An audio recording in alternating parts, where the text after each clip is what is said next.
收看关键时刻，在全世界，在海外有很多讨厌中国跟讨厌习近平的人都帮他取了一个绰号，叫做“总加速师”。什么意思？就是当习近平在位的每一天，都会加速中国的灭亡。而今天让我们最惊讶的事情是，连 CIA、连情报单位都帮习近平取了一个绰号，这个绰号叫做“毁灭者”。哎，世宏哥，这个毁灭者不是我们乱讲的哦。你看到这一篇贴文，这人是谁？这个是前 CIA 中情局的助理副局长韦德宁。好，他在他的这个贴文上面跟大家讲，我要推荐大家看一篇我们之前同仁写的一篇文章，在这个外交事务上面是关于习近平的文章。结果你看到这个标题，习有没有？他说毁灭者。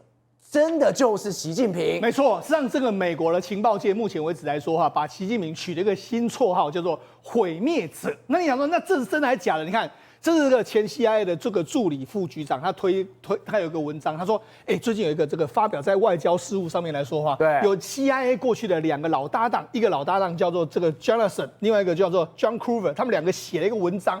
这文章就这一篇，所以你看他把它推荐出来，那他们两个作者的名字在这边哦。对。然后这里面来说，你看我们来看这个标题，当然就是一个习近平嘛，对。然后就说 See the Destroyer， 对 ，Destroyer 就是毁灭者，所以他们说，他们把这个情报界都把习近平叫成是毁灭者。但是让我又讲，那这个毁灭者来说的话，你看这其实非常有意思哦。毁灭者来说，跟过去的我们可能很多这个华语圈的人把它称叫做什么？你是总加速师。对。那总加速师来说，其实跟毁灭者两个意思是蛮类似的。所以就是说，过去我们在讲的是这个总加速师，跟目前为止美国的情报界把它定义成是他是毁灭者，其实两个是很类似。对。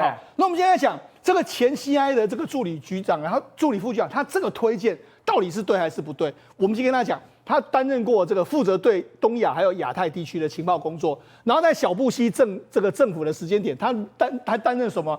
他写我们讲美国的 CIA 情报单位每天都要写给总统的每日简报，他要负责编辑。你每天要呈报给总统，那不是最高机密吗？所以他看得非常多啊。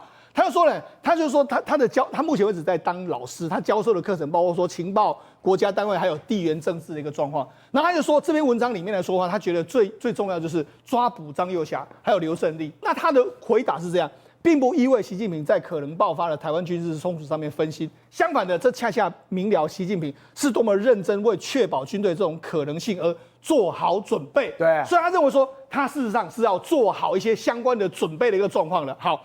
那我们来讲，这样写这篇文章的两个人，一个是 Jonathan， 一个是 Coover， 他们两个都是担任过美国非常多。你看，比如说像这个 Jonathan， 他曾经担任过美国 CIA 的高级分析官。对。然后这个 John Coover 来说的话，他在2015年到2018年担任东亚国家情报官，而且他还是什么？他是担任美国国安会中国事务的主任。对，所以他是深入的。对，所以他们两个写的这篇文章当然是没有问题，就是非常非常专精的。好，那我们就给大家讲一下这一篇文章里面来说的话，这个韦德宁认为说最重要就是抓习近平这件事情。而且你看到，我刚刚一个是说，第一个美国国安会中国事务主任，对不对？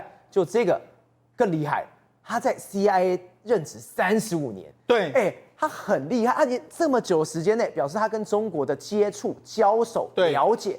他很懂的，对他们两个写这个文章呢，发表在外交事务上面。外交事务也是一个美国非常专业的这个文章嘛，那又是 CIA， 然后又被 CIA 的这个前助理副部长说，这篇文章写得好，对，所以显然这是美国情报界都会看的一篇文章。这篇文章里面来说的话，那 See the Destroyer 就习近平是毁灭者。然后最新一轮的军事这个清洗显示，中国领导人更进入一个全新的时代。好，那这里面讲的是什么？它里面第一篇文章就是 Time is everything， Timing is everything， 就是为什么是这个时间点要抓张又侠？好，当然外界有非常多说法啦，比如说我们之前曾经说过是不是习近平看了这个马杜罗被抓，他很担心他会变成是下一个马杜罗？好。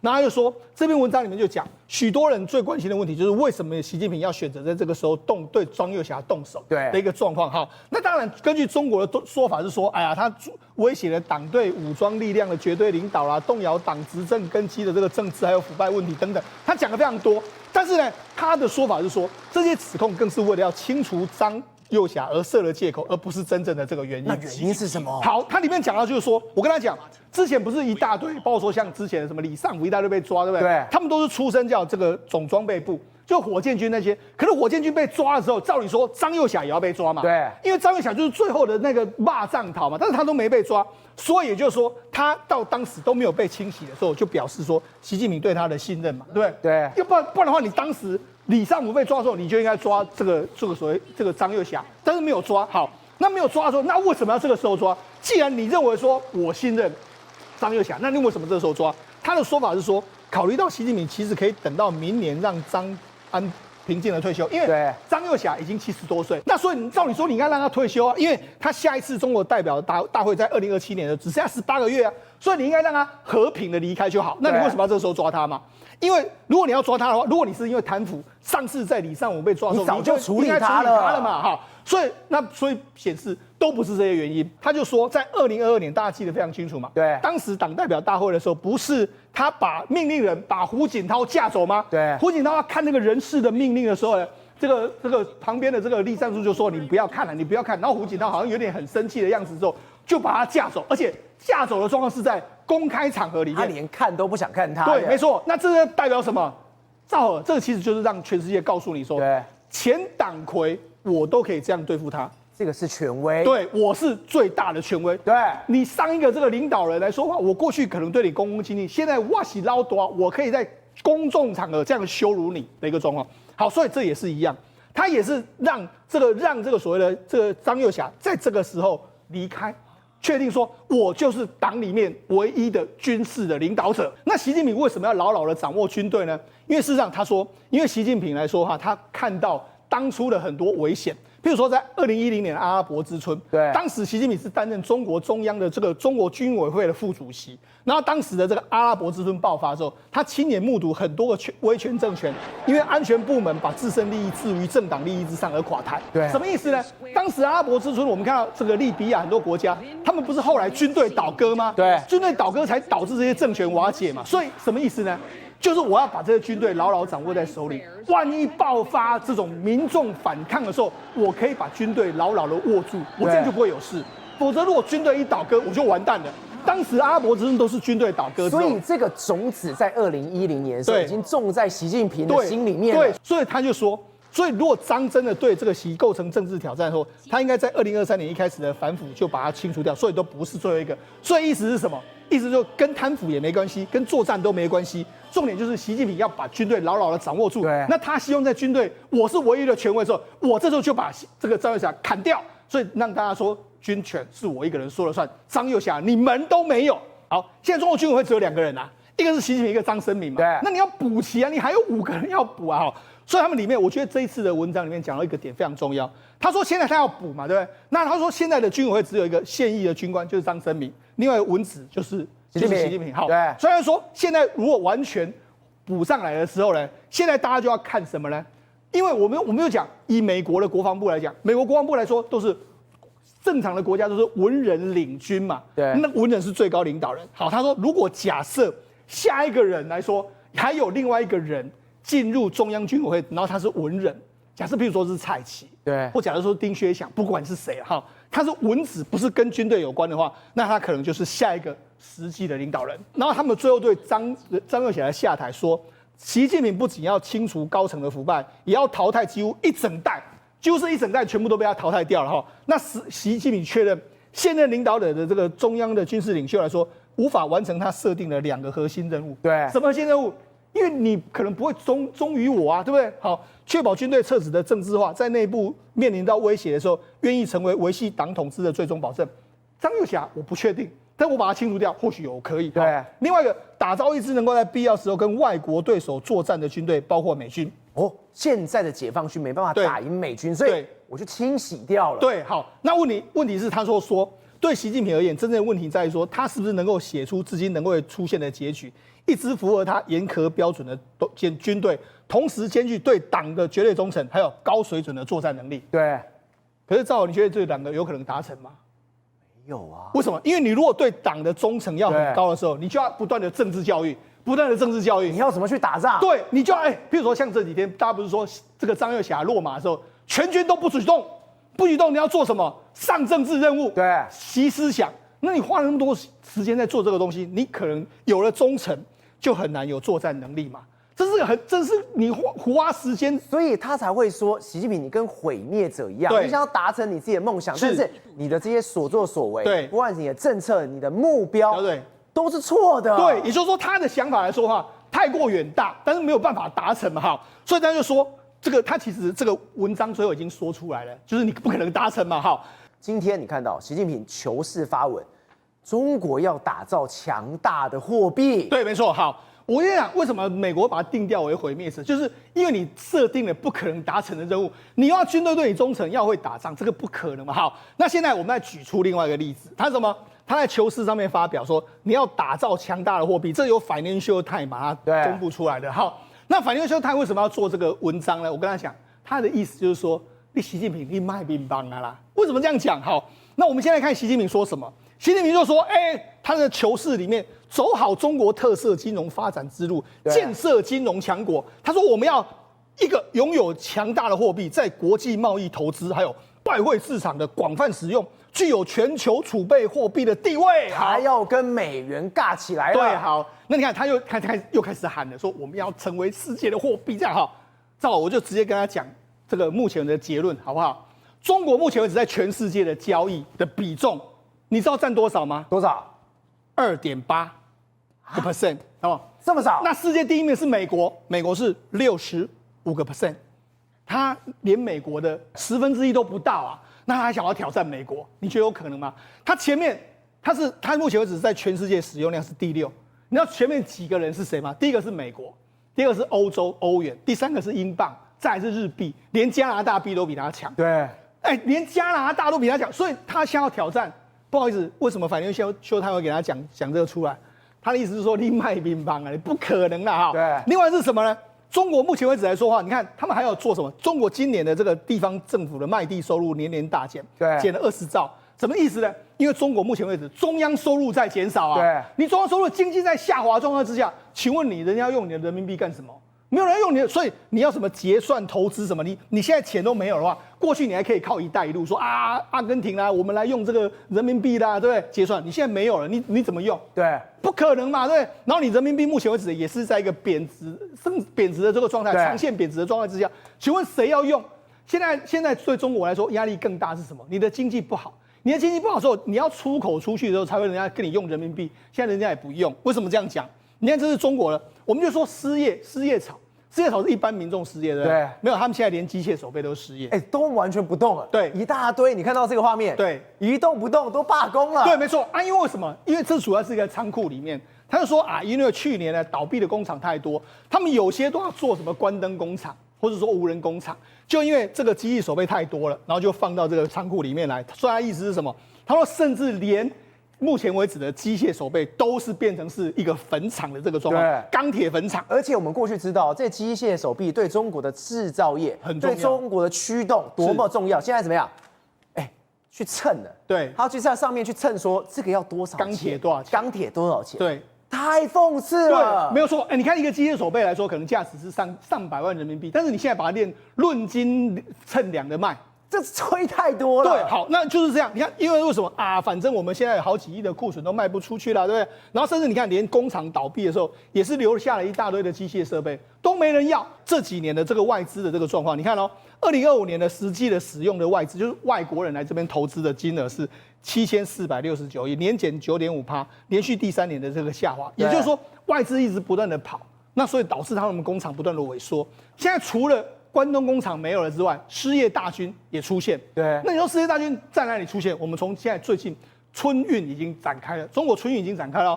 你看这几天的时候，你看这个深圳人，已经人那么多了。对，春运有那么早展开？现在才过年，现在才农历15啊。对啊，对不对？那哪有那么快就展开？那为什么这样？好，你看不只是深圳人很多哦，那你看甚至连这个杭州东站这个地方，这个密密麻麻的人群哦，他们每一个车站都在比人多，说啊，你深圳哪有人多，我们杭州才人多，好像在比一个气势哦。甚至包括说，你看我们郑州啊，说人多，郑州哪里人比我们多了？你看我们郑州的春运第一天，人山人海的一个画面哈。然后还说什么？你看我们春运正式展开之后，人类史上最大的一个这个所谓移动潮之后，你看连高速公路到处都在塞车啊！显见塞到怀疑人生吧？对，显见我们中国，你看中国人是多，我们的春运多么的伟大。然后你看这个深圳的路上果然就没有人啊，他们都回去了，变成是空城啊。然后深圳的这个商店跟商场都没有人啊。好，这样一个状况，那你想说为什么这样子呢？赵尔为什么？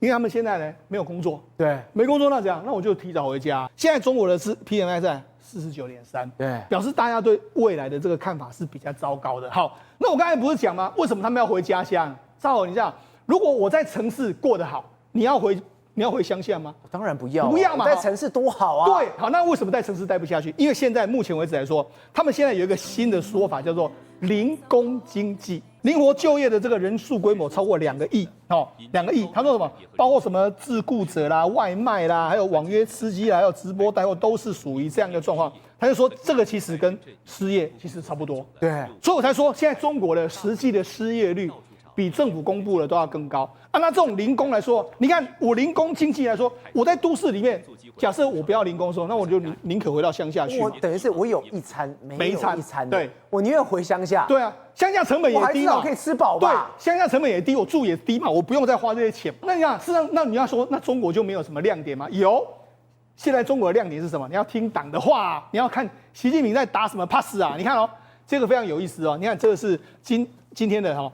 中共的中央国务院关于现代化首都都市空间的协同规划的一个状况，他要把雄安新区拿出来了。对，他说我们要这个高品质的这个建设雄安新村，把北京城市的副中心建设成首都这个新的这个增长极，还有推动2亿比翼齐飞这样的状况。好，所以你看，雄安新村我们已经很久没有听到了。对，因为为什么？因为雄安新村前一阵子大家都说是烂尾楼啊，发展不起来啊。好，那为什么现在要重新提出来？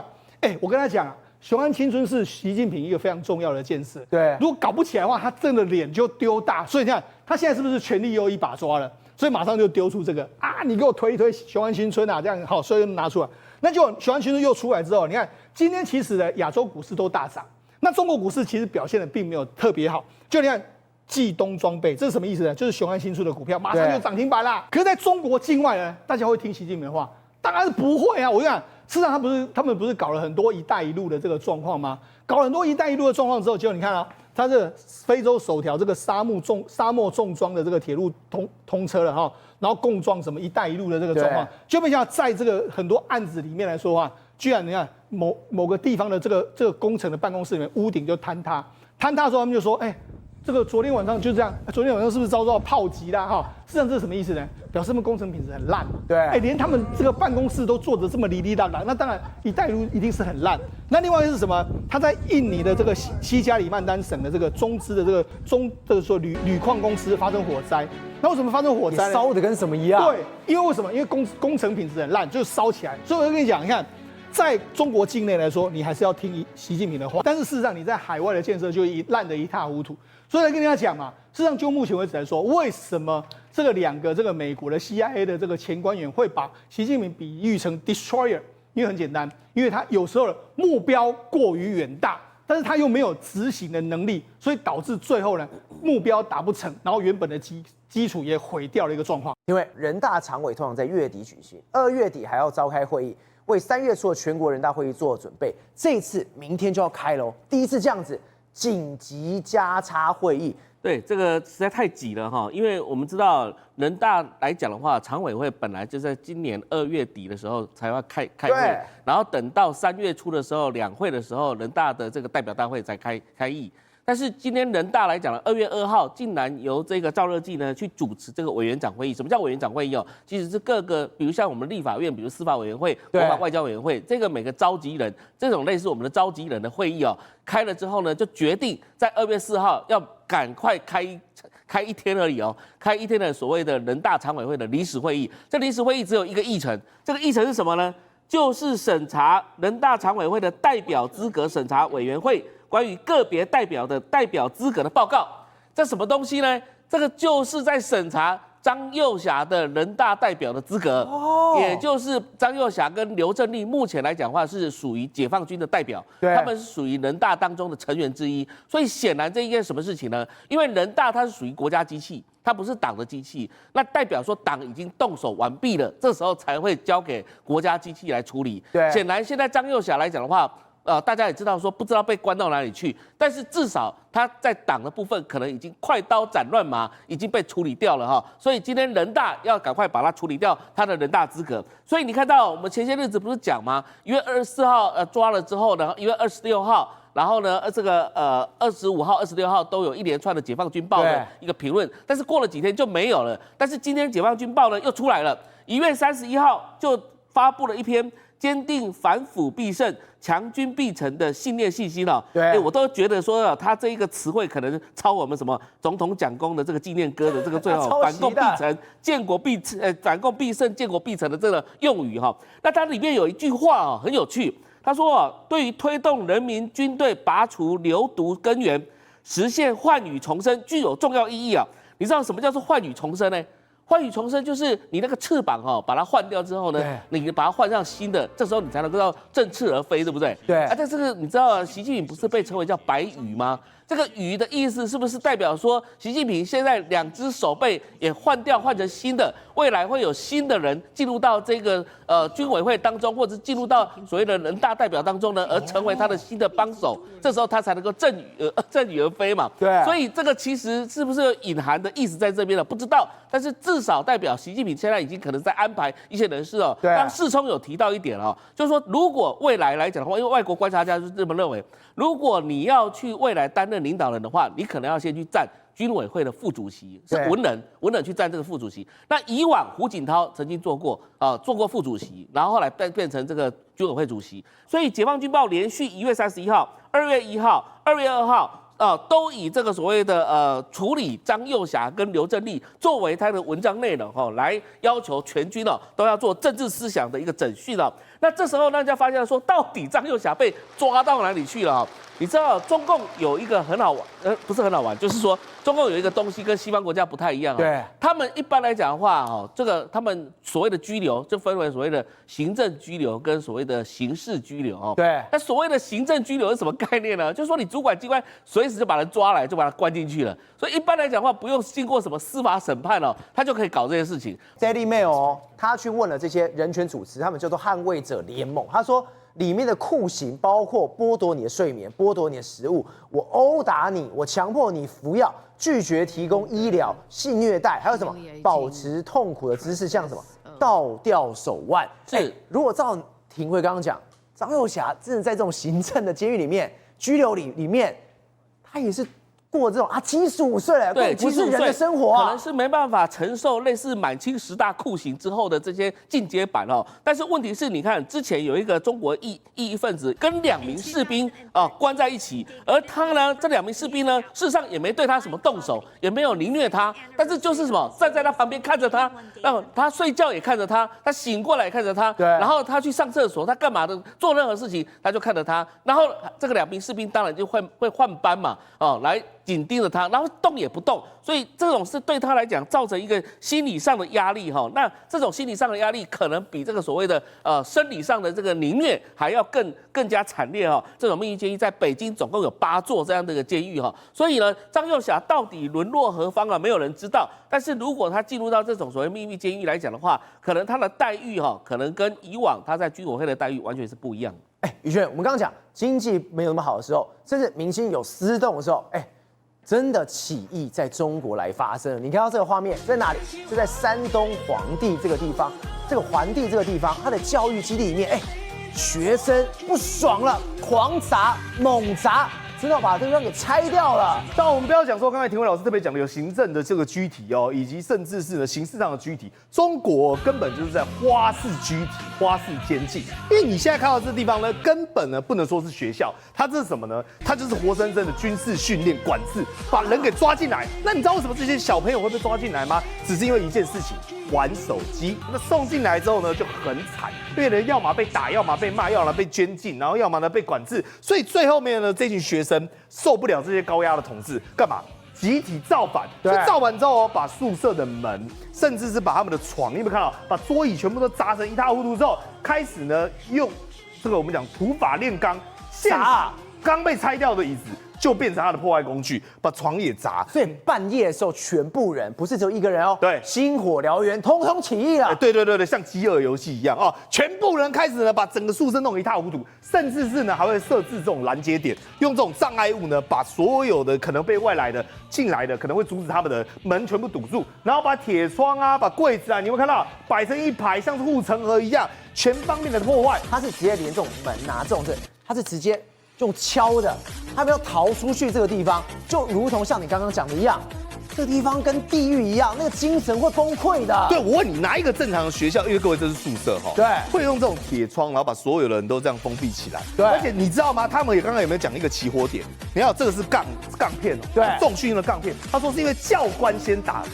他拿那个打人的，而且是所有学生都这样起义。那为什么呢？因为他跟你讲哈，是有人策划的。有一个非常聪明的同志说。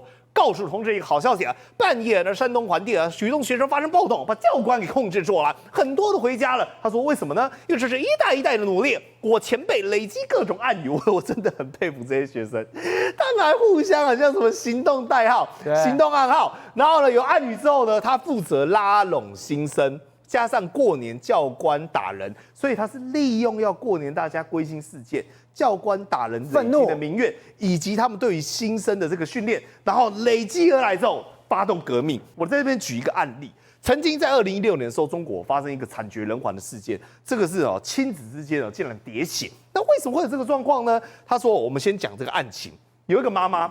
被他的女儿绑在沙袋上，但因为刚好这个妈妈去探视，女儿跟家人分开住，他就把她绑在沙袋上之后，开始拳打脚踢，甚至是拿电击棒往后在那边自烧，然后呢，足足饿了她将近4、5天，不给她吃东西，不给她喝水，然后呢，在沙包上呢，当做沙包打之后呢，把她转移到房间的椅子上，最后就在这边活生生的饿死。后来发现她的背、她的肩膀呢，全部都有这种电棒，卷头发那种烫过的痕迹，然后有甩棍。打出来的痕迹，那你知道为什么会这样吗？因为呢，这个女儿想要报复。那为什么她要报复呢？因为她当时被她父母送到了我们刚刚看到的那个东西，就是所谓的戒瘾机制、戒瘾机构。他把她送进去，他送去之后，他完全变了一个人。对，我想你要想他16岁而已。他哪懂得这些凌虐的手法？他说有，我去那边之后我学会了，因为我就是被这样凌虐。他就说我开始被体罚，然后开始被虐待，身上起了疹子，过得不好。因为3个月他父母来看他，跪在他父母面前，就他爸说再待1年，就是这个时候，再待1年之后他女儿就是在里面被各式各样的凌虐，然后呢，不管是物理性的，甚至是我们讲的有这种性别上的，到最后面呢，他就说。亲手把他推向这个深渊，然后呢，没有把你拉一把，还把你踹回去。所以等他出来之后呢，他认为是他爸爸让他接受这1年多的虐待，然后1年多的我们讲的凌迟。所以你看这段话，我看了触目惊心。他说，他要想让他妈妈尝尝挨打的滋味，为什么呢？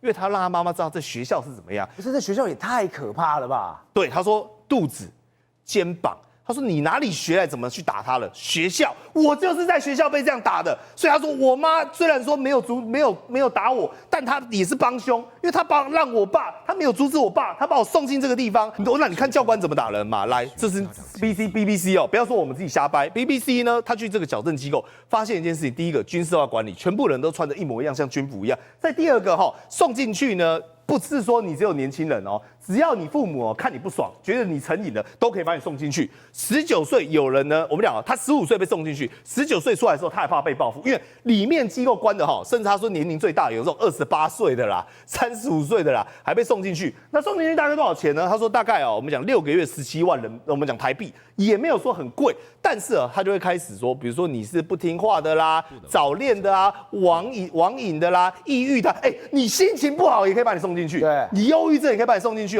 送进去之后他要干嘛呢？这是他自己宣传的，他向焦虑的父母承诺，刚刚这些事情我都能搞定的。反正其实他就是你要把小孩送进去，他就可以给你送进去啦。而且送进去之后，来第一个极端的运动，甚至有人说被这个我们讲的性侵犯，还有人遭到性侵犯跟施打，而且都是教官。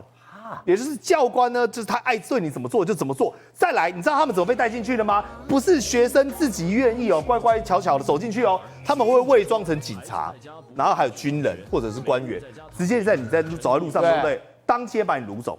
他是当街把你掳走，直接抓走的，就像这样子。对，然后你都不知道发生什么事情。你看，然后你穿着军服，你会害怕啊，你会以为说这是国家的军人啊。对。然后你看有警察要带我走，那你会不会跟着警察走？这中国公安那么凶，他伪装成警察，伪装成军人，所以你就跟他去。去了之后呢，你就开始无限的被体罚。比如说呢，他们会要你跳舞，那跳舞是跳健康操，然后或者是简单舞。然后你看，现在拿着棍子这样，照了。这个非常用力，不是这个哪是什么矫正的，这根本就是人间地狱了。这就是凌虐嘛。对，而且你知道吗？他是把举过头高，这样捶下去哦。他是往死里打，而且他没有做错什么事情，他可能就是跳舞姿势稍微不太对，或者是呢稍微不太整齐，然后呢反正教官就是找尽各种理由了把他打。有大量的未成年，还有成年人也被暴力殴打，甚至有人最后变成永久残疾，还有人呢因为被性侵的关系染上了相关的疾病，那还有人呢因此呢在里面呢直接想不开就轻生，人就没了，甚至是有人只是因为他在国家企业上班。后来他失业了，去私人企业，已经28岁。他父母也说，就把他给送走。结果呢，他就是这样一个成年人，莫名其妙就当街被掳走，然后送进去里面，像诈骗园区一样，这样子被凌虐。然后你看，很多人都还想要从里面逃脱出来。云峰哥，我们刚刚看到那个画面，真的让人觉得太恶心、太夸张，这根本就是一个集中营。结果现在我们查到一个更可怕的数字，在中国的精神病院。竟然比中国的星巴克还要多，结果这些精神病院是在干什么的？都是搞诈骗的。对，现在来讲的话，把医疗当成生意其实是不应该的。但是这门生意对中国大陆来讲，感觉上又很好赚。我们来算一下你在2026年大概星巴克大概是8000多家，对。可是呢，你看现在来讲的话，你在这个地方已经接近7824家的医疗相关企业，要超过了。记得我们讲的是企业，我们都觉得说这个东西是医院嘛，不是，他们是一种商业行为。对。然后他们的目的是什么呢？目的就是招揽最多的病人，然后你把病人等号什么客人，你有病人就有客人，那你不用客人付钱哦，为什么呢？因为他可以诈保，只要可以把医保的钱给诈出来，那对公司来讲的话，记得是公司不是医院了，对公司来讲，那这门好生意啊。所以现在来讲的话，很多这个记者去卧底襄阳、宜昌精神病院诈保。然后呢，这些精神病院进去有一个最荒谬的地方是，他们一进去都有一个很大的标题，什么标题呢？严厉打击诈欺骗保，守好民众的保护钱、救命钱。所以呢，你知道吗？你就是在骗人家的救命钱啊！然后这些东西来说的话，有多离谱？你这些每个医疗院所，或者说我们讲的医疗公司，看起来都像是监所一样。然后呢，你进去看病不用钱，免费哦。你要住多久有多久，什么意思？你进来之后呢，我们的医药费不收1分钱，不觉得很奇怪吗？对，目前生活费是1天15块钱，但如果你有疑虑，你觉得15块15块人民币太贵，还可以再优惠一点。重点是什么？重点是你这些病人进来之后呢，我就可以挣钱。挣钱怎么挣？每个病人每个月可以套取医保5000元人民币哦，一年就是6万元哦，是100个病人就可以600万，然后600万什么意思？600万就是你开一个精神病院公司的开办费，1年回本，第2年净赚600，第3年600，是不是赚翻了？但是呢，他们一进去后发现很大的问题，为什么呢？每个的状况都是非常非常糟糕的。然后你看你不觉得他是精神类别的，甚至有一些人直接说明了，我来这个地方打牌，我来这个地方当做什么养老，因为你去养老1个月也要1-2千，我倒不如养老中心了。对，我倒不如来这里，反正呢，我给管吃管住，然后你去骗保的钱不关我的事，我就把它给赚起来。那如果这样子各自安好也没问题啊。问题是有一些人他想要干嘛，他就必须要把这些钱给弄到极致的时候，哇，后面就出来了。你看每个都有什么住院号、病床号、护理号，那你看起来好像是跟真的一样，对不对？对。结果你仔细看医药费啊，然后检查费啊，都很奇怪，怎么64块检查费？你太便宜了吧？可是重点在哪里？治疗费6000多块的治疗费，为什么呢？因为治疗费是没有办法去查询的。我做了什么治疗？心理的一个健康的治疗，你要怎么查询？你无法查询嘛？你药费什么的，你至少要有针剂嘛，对不对？你要进来的一些资料，不用，我全部都用这个东西把你弄下去，反正都是治疗费。这样也太好骗了吧？对，卧底记者就去问这些病人说：“你真的有做这些心理健康治疗吗？”没有啊，我们住这么长的时间的医院都没有打过针，就是喝药跟在家里一样。但是你用这个方法就可以怎样？把病人的钱全部套去哪里？套到医保，再把钱给洗出来。对，重点是病人不好找啊，彼此之间都已经在抢客人了，好，或者是我们讲的抢病人。结果你知道吗？他们竟然有一个医院的员工被记者抓到一件事情，奇怪，你为什么也要去领药？因为这一个护工又是病人。又是医疗人员，什么意思？一鱼两吃啊！对，我当初是应征的，我是来当医护人员的。可是呢，你一鱼两吃，赵浩哥你讲对了，那你干脆就也挂个号吧，你也弄个医保吧。结果你知道吗？我每天不需要治疗，也不需要吃院，然后出入完全自由，住院带上班，工资还是一样。所以什么意思？对，大家联合起来，从上到下，我们一起来骗保。可是有个状况哦，如果我今天住一住，我想回家了嘞，我可以回家吧？可以回家，你都已经从这边赚那么多了。对啊，我可以回家了吧？不行，打人了。你想走，那我就得打人的。你这时候你前面是客人，现在你想离开，你没有住满3个月，为什么要3个月？3个月我才划算啊，我还是需要让你住宿啊什么的，揍人了。动手了，你这个时候就变什么？就变猪仔了，不是跟 KK 园区一模一样甚至呢拿水管抽人了。所以你去看这个状况，你觉得它像不像是医院？不像哦，你仔细看，这像什么？像监所的外观。然后呢，你看这种病床，为什么一定不让你出去？因为他们还是有监理机关要来，所以病床你看塞得满。如果我不告诉你是现在此时此刻，你会觉得这像什么？其实这像是战地医院，而这些状况为的是什么？就是得要让你不能离开。如果你起心动念，就跟诈骗园区一样，想跑怎么办？我帮你绑起来，揍你以后你还想跑呢？管束3天，就这样把你绑关起来了。对，到最后为了减成本，就直接病人管理病人。宏观取材，厘清真相，犀利精准，深入剖析，时刻掌握关键，新闻时事不漏接。老时段，新气象，我是钟浩和，关键时刻2.0，全新出击。